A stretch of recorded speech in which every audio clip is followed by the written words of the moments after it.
was going to let's play this game.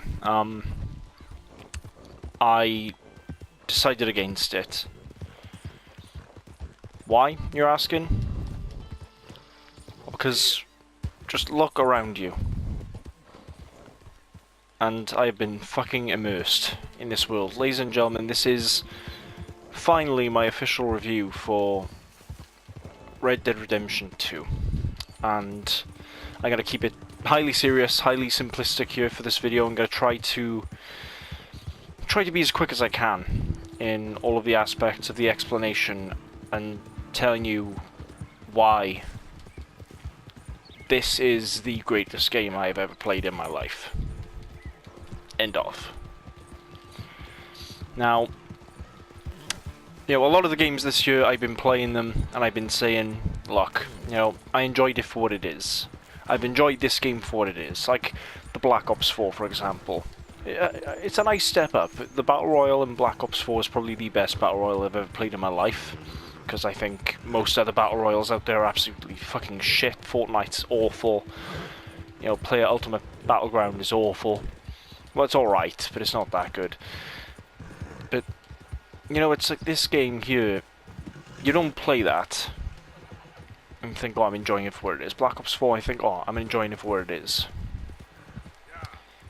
I'm playing Spider-Man. I was, highly impressed with the game, and I enjoyed it, but I thought it was a little bit overhyped, and I was a little bit disappointed with the game and what it had to offer. And there were a lot of people saying that, oh, Spider-Man's going to be a better game than Red Dead Redemption and this and that. Look, I understand that you're all excited for Spider-Man, it's all your childhood and this and that. But you gotta understand, Spider-Man's open world was fucking garbage. And that's what broke the deal for me. That's what only gave that game, for me personally, an 8 out of 10, like I did in my review. Because at the end of the day, an open world game, if you are advertising your game as open world, I need to feel like the world is truly not just revolving around me, but revolving around itself. The world is just continuing as a world. In Spider-Man, I felt like whatever I did would just control shit that happens in the world. And as you see there, my fucking horse and I fall very, very, very, very badly in the review. And I haven't even got any horse reviver, have I? Yes, I have, okay. But anyway, it's hard to start the review for a game that I just have so much good to say about, really, because the game is just fucking amazing, guys. You look at the detail here. Look, I fell off that cliffside there. I've got a cut on the side of my face. My horse is still recovering from the fall. I mean, how many games take that amount of time to lay that much attention into detail? Spider-Man was a great game, don't get me wrong, and it is going to be in my top 10, most definitely, at the end of the year. Then everyone's looking forward to that big top 10 video. I'm pretty sure you can already tell what number 1 is going to be from the start of this video. But Spider-Man's going to be on there. Alright? For the story, for the action, for the thrilling moments, for everything it had to offer. But this game here just has so much more to offer because of the open world aspect, guys. I've been telling you all this. These open world quote-unquote games, and the dog's barking in the background because it's Halloween night, but these quote-unquote open world games, they don't give you the feel. They don't give me the feel. It's really open world. Spider-Man didn't really give me the feel that it's open world. What could you do in Spider-Man unless you were doing the main story? Oh, you can go rescue a guy's pigeons. Oh, you go collect backpacks. Oh, you go take pictures. It's just boring. God of War had open world aspects to it. What could you do aside from the main story, though? Oh, go collect this. Oh, go kill this. Metal Gear Solid 5 was a big one. Oh, it's open world. What could you do in Metal Gear Solid 5 other than the main missions? Nothing. Nothing. This game here is higher than a 10 out of 10, guys. This game here is, in every aspect, perfect. as you look around me, as I've been playing the game, I've gone from dry weather to soaking wet rain. You hear turkeys in the background gobbling as they escape the predators in the distance. You see the rain coming off of myself and my horse. You see these two to the side of me, trying to get out of the rain. The detail in this game is immense, guys. You know, the story in itself is absolutely fucking fantastic. I have barely scraped the surface of the story. I have not beaten the story yet, do not get me wrong. But if you're one of these people coming on you and saying, oh, why are you reviewing the game if you haven't beaten it? You don't need to beat a game to review it. If I have played... I've played about 40 hours of Red Dead Redemption 2. And why the fuck should I have to beat the game to have to review it? Exactly. This game is fantastic in every aspect, guys. I have been doing more than the main story. Not because the main story sucks, not because I've been avoiding it. I've been loving the main story. I'm actually on my way after this here review. I don't know why I just lost my honor there.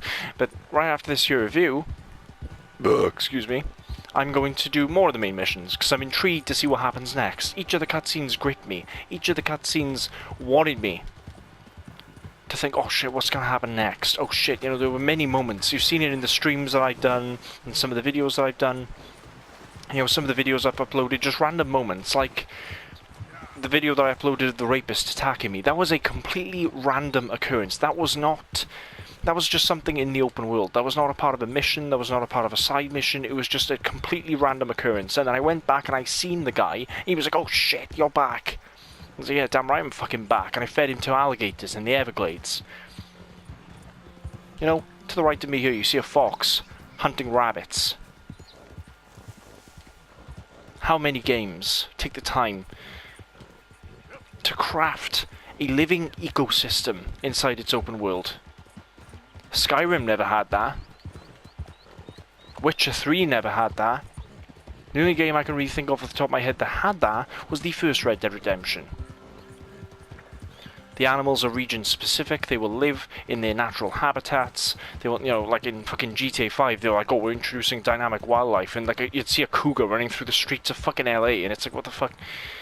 You know, in this game, they are specific to certain regions, you know? If you go to the snowy areas, you're bound to see different animals to what you're going to see in the Everglade areas, where the alligators and the snapping turtles live. You know? But anyway, trying to break down each part of the game. The story's fantastic, the voice acting is fantastic. You know, even in the side missions are fucking outstanding. There was one side mission, I don't really want to spoil it, but there was this circus guy, this guy from the circus who crashed his wagon and he's lost his animals and you need to rescue his animals. It is such a fucking fantastic side. It is probably one of the best stranger missions, if not the best stranger mission I've ever played in Red Dead Redemption 1 and 2. It was absolutely gripping, and I actually did it on the stream last night, so if you guys want to go back and watch it, you're more than welcome to. It's about halfway through the stream, I think. You know, there's one right now that I'm doing where this woman, she's a paleontologist, and she's looking for fossils of this certain dinosaur. She's like, oh, I've discovered a new dinosaur. And you need to find dinosaur fossils all through the wilderness. And your character's like, dinosaurs? Did they really exist? Are they real? You know, because this is a time where obviously all of this was uncertain. You know, this game is set in the period as to where, you know, the Wild Western era, the era of the cowboy and the outlaw is ending, and you can see that in the game. As I walk into a saloon, everybody just stops, the music stops playing, everybody just stops and turns and looks at me, because I'm so out of place in this high-class, high-end community now. It's unreal, and that's highly foreshadowed in the game. I'm assuming by the end of the game that's going to come to full fruition. Obviously in Red Dead Redemption it is a full fruition as to where all the outlaws are gone. But goddamn is the game fantastic, guys. I mean, you see everything with the horse. You don't just level up with your horse. Your horse doesn't just level up with you. You've got to bond with your horse. You become attached to your horse. This horse right here that I've had it for the best part of the game, and I don't want to get rid of it. It's not even the best horse in the game. I've upgraded it so much, though, and it's just my horse. I don't want to get rid of it. I don't want the horse to die. I'd be extremely heartbroken if anything had happened to the horse. You know, if anything were to happen to the horse to the point where it's dead, or where it would be harmed. I would genuinely feel heartbroken as if I've actually lost a pet, and it's insane that a game can do that to a cold-hearted bastard like myself as well. You know? But this game does that. You have to brush your horse, you have to brush all the muck off of it, and obviously, you know, if your horse gets dirty, it can become tired easily, and, you know, so you need to make sure all of that's sorted. You need to feed your horse, because otherwise, obviously, your horse is going to starve. You need to clean yourself, you know, because you can get dirty, you can get covered in blood and muck from all the battles you're doing, so a semi-regular visit to a hotel in a major town where a bath would be. You know, you've got to do all that. You've got to clean your guns, guys. You've got to make sure your guns are upholstered properly, because otherwise your guns are going to become damaged, and the sufficiency of your weapons is going to diminish very, very quickly if you're not cleaning and looking after your weapons. It's insane. The amount of detail in this world, and I love it. I love the RPG aspect in this game as to where, you know, you have to clean your guns, and you can... You know, just everything in this game is just fantastic, guys, and there's way too much to cover in one video about the game. You know, for fuck's sake, it's like there's so much detail in the game. It's unreal. You know, the whole camp system where you can upgrade your camp, and you've got to donate funds to the camp, and obviously you've got to make sure that you're doing things right in the camp, so then other members of the camp will be donating to the camp funds. If you're donating to the camp funds, your camp will become better, and it benefits you. You will get a chicken coop where... You know, obviously the cook of the camp will make the stews nicer, and you can use fresher meat for the stews instead of going out and finding a fucking rancid, nasty skunk. You know, you can get a horse stable, so you don't have to travel halfway across the map to find your horse, because remember, in this game, your horse doesn't have telepathic hearing like it did in the first Red Dead Redemption. You know, so there's all of that with the camp system. And on top of that, there's just all of these side activities to do with the camp members. You can go fishing with them, you can go robbing houses with them, you know, you can pick up anonymous tips on robberies and that sort of thing. You can go collect bounties once again from the sheriffs, just like you could in the first Red Dead. There are still random stranger occurrences and stuff like that, like people appearing on the side of the road, and, you know, oh, for example, somebody will pop out, oh my god, I've been bitten by a snake, and you get the option to suck the venom out of his leg or give him medicine. You know, and obviously if you help him, he'll probably show up later. Like, for example, I sucked the venom out of this guy's leg. He showed up later in a major town, and he was like, oh, there you are. Okay, well, you know, you can have someone in the shop free on me. So it will help you to do honourable deeds in the game, because you can get discounts in the shops and that sort of thing. But you can be an arse in this game. You can be a complete bastard in this game if you want. You can do what you want to do in this game, guys. If you want to go hunt a bear, go hunt a bear. If you want to go fucking shoot up the town, go shoot up the town. You know? If you want to just explore the world, stand on a cliff for 20 minutes, you can fucking do that. You can do whatever you want, and whatever you can think of in this setting. It's insane. And I've genuinely never played a game this insanely detailed, this insanely... just beautifully crafted. You know, this game, like I said, I said to you before I even opened up the game, I'm going to indulge in this game, and that's all I'm doing in this review, guys, is just walking around the wilderness on my very tired horse, and showing you how beautiful this world is. Because it's insane how much detail's gone into it. You know, if those 100-hour weeks in Rockstar really are true, then they fucking paid off. And I think most developers really could take a page out of Rockstar's book in developing this. I'm not really fussed on the way Rockstar does GTA, to be honest. I find GTAs usually are pretty overrated when they come out. They're never 10 out of 10 games, in my opinion. I don't think I've actually ever played a GTA that would even be in my top 10 games of all time. That's just me personally. I like GTA, but I'm not a big GTA guy. The first Red Dead Redemption, when that came out, I was like, oh shit. You know, LA Noire, when that came out, I was kind of like, oh shit. And this, I'm like, shit. You know, Rockstar really can make a fucking outstanding game, you know, that's not Grand Theft Auto, and I really do appreciate that, because everybody just jumps on the bandwagon of, oh, GTA, GTA, GTA, and it's like, I find Red Dead Redemption to be the superior series. Red Dead Redemption was the greatest Rockstar game of all time, and I believe that this Red Dead Redemption tops it. At the end of the day, it's just a better version of Red Dead Redemption. There's all of this shit going on in the game. It's just insane. You know, obviously, you know, there are some points in the game that's kind of like, because obviously this is a prequel, and, you know, like I said, there are some downer points in the game that make me kind of, but they're tiny. You know, the controls are a bit clunky at first, but once you're used to them, I think the controls are fine. You know, the fact that you know, everyone goes on about PC gaming and how it's superior, but the fact is, the fact that we have triggers in this game And the fact that we have the triggers on the controllers to help us with the shooting and stuff, that really helps. That actually really helps a lot with immersion, and you can, you know, sort of just, it's like you're actually using a gun. It's hard to explain, but the triggers really do help with that. You can't do that on a mouse and a keyboard, you can't. Yeah, but that's a minor problem that I have with it, and another minor problem I have with it is that it's a prequel, and a few characters that pop out, you're like, well obviously he's not going to die because he was in Red Dead Redemption, he's not going to die because he was in Red Dead Redemption, oh shit, maybe he's going to die because he wasn't in Red Dead Redemption. You know, it's that kind of thing, so that's a little, you know, a little minor point for me. I didn't really, you know, I didn't really pay much attention to all of that anyway, because the game is just that fucking good, and that's, again, a minor point, really. So, and I know I've been all over the place with the review, but fucking hell, guys. I mean, I can't imagine what the multiplayer is going to be like. I'm sure everybody's going to be bombarding it when it's out now, sometime next month. I'll be waiting on it a little bit, just because I'm enjoying this first, and I probably will end up doing a second playthrough of this game, and I haven't done a second playthrough of many games. The only games I've played through twice so far this year is, well, really God of War so far. I mean, I didn't even play through Spider-Man a second time, just because I wanted to at first, but then after I'd beaten it, I kind of just felt like, no, I don't really need to. I don't really need to play through it again. I played through God of War again because I was like, wow, you know, that's probably one of the best stories in a game I've ever played in my life. But Red Dead Redemption is just one of the best games I've ever played in my life. And it's insane to the point where, look at that, a fucking hawk just fucking flew into me and he just got wiped the fuck out. Look at that. You see crabs on the beach. I've never actually seen that before. That's an insane detail right there. But you know, guys, this game is just insane.